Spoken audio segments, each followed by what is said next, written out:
ఈరోజు చేరబోతున్న మా తమ్ముళ్లకు, అదేవిధంగా వాళ్ళకు సపోర్ట్గా వచ్చిన మిగతా నియోజకవర్గంలో వచ్చిన మా నాయకులకు, మా మీడియా మిత్రులకు అందరికీ కూడా పేరు పేరున హృదయపూర్వక నమస్కారాలు తెలియజేస్తూ ఉన్నాను. మరి మొన్న జరిగిన ఎన్నికలలో మెదక్ నియోజకవర్గంలో కొంచెం ఇబ్బందికరమైన పరిస్థితులు వచ్చినప్పటికీ కూడా మనం 19 నెలలుగా ఆ నియోజకవర్గంలో మరి అనేక రకాల కార్యక్రమాలతోని ముందున్న సందర్భంలో ఒకరోజు మరి మా బ్రదర్స్ అందరూ కూడా మేము బీఆర్ఎస్ పార్టీలో వచ్చేస్తాం అక్క, మాకు అక్కడ ఇముడతలేదు, అక్కడ ఇబ్బందికరమైన పరిస్థితులు ఉన్నాయని కూడా చెప్పడం జరిగింది. మంత్రి గారిని, మాజీ మంత్రి గారిని కూడా కలవడం జరిగింది. దాంతో వాళ్ళని వెల్కమ్ చేయడం జరిగింది. నిజంగా కూడా కాంగ్రెస్ పార్టీ అధికారంలోకి వచ్చే ముందు ఎన్నో అబద్ధాలు, అసత్యాలు, బురుడీలు కొట్టించే మాటలు, అనేక ప్రజలు మోసపుచ్చి మభ్యపెట్టి అధికారంలోకి 420 హామీలు ఇచ్చి 6 గ్యారంటీలు ఇచ్చి ఇస్తామని చెప్పి నమ్మించి మోసం చేసి అధికారంలోకి వచ్చింది.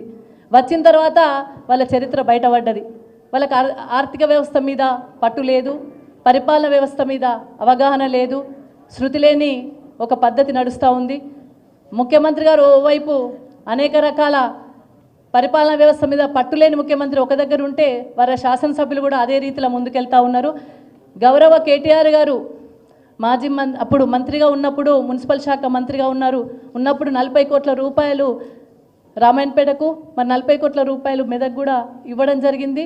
అవే వర్క్స్ టీయూఎఫ్ఐడిస్ ద్వారా పాత వర్క్స్కే కొత్తవిగా చూపెడుతూ మేము శిలాపలకం వేసిన తర్వాత కూడా మళ్ళీ అదే శిలాపలకానికి మళ్ళీ శిలాపలకం వేస్తూ అక్కడ అభివృద్ధి అని చెప్పి చూపెట్టడమే తప్ప మెదక్ నియోజకవర్గంలో అభివృద్ధి అనేది శూన్యమైపోయింది.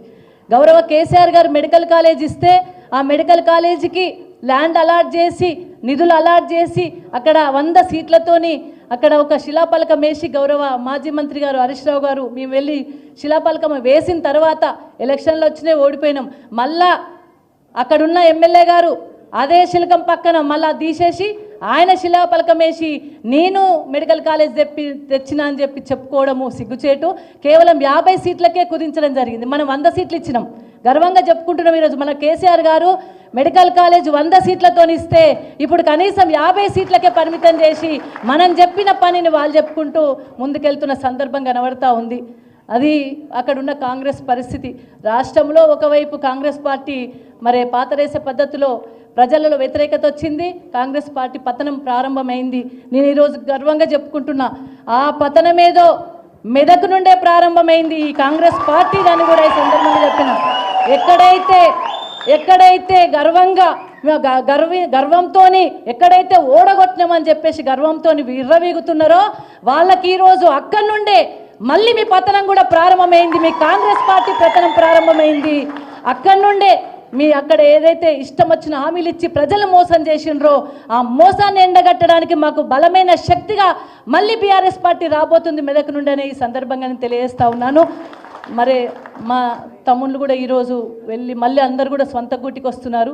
ఆ స్వంత గూటికి వస్తున్న సందర్భంలో వాళ్ళందరికీ కూడా ఒక జిల్లా అధ్యక్షురాలుగా, ఆ నియోజకవర్గ ఇన్ఛార్జిగా మీ అందరికీ కూడా వెల్కమ్ చేస్తూ, గతంలో సరే జరగవచ్చు రకరకాల సార్, కర్నూలు సావుకి 100 కారణాలు ఉండొచ్చు, నా ఓటమి కూడా 100 కారణాలు ఉన్నాయి సార్. దాంట్లో ఇది కూడా ఒక కారణం కావచ్చు, మనస్పర్ధలు కావచ్చు, ఏదైనప్పటికీ కూడా డెఫినెట్గా వాటి అన్ని సరిదిద్దుకొని సరిపుచ్చుకొని బీఆర్ఎస్ పార్టీని గులాబీ జెండాను మీద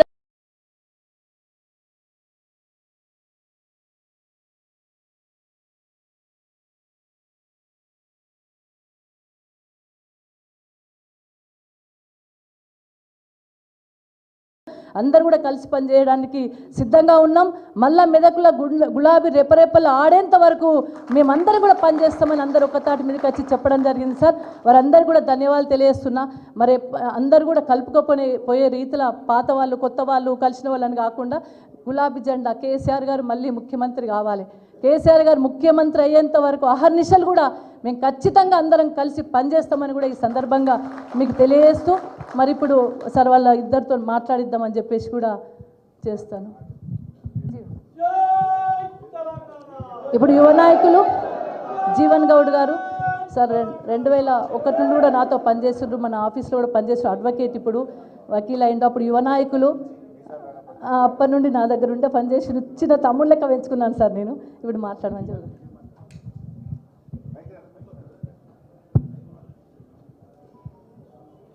వేదికను అలంకరించిన పెద్దలు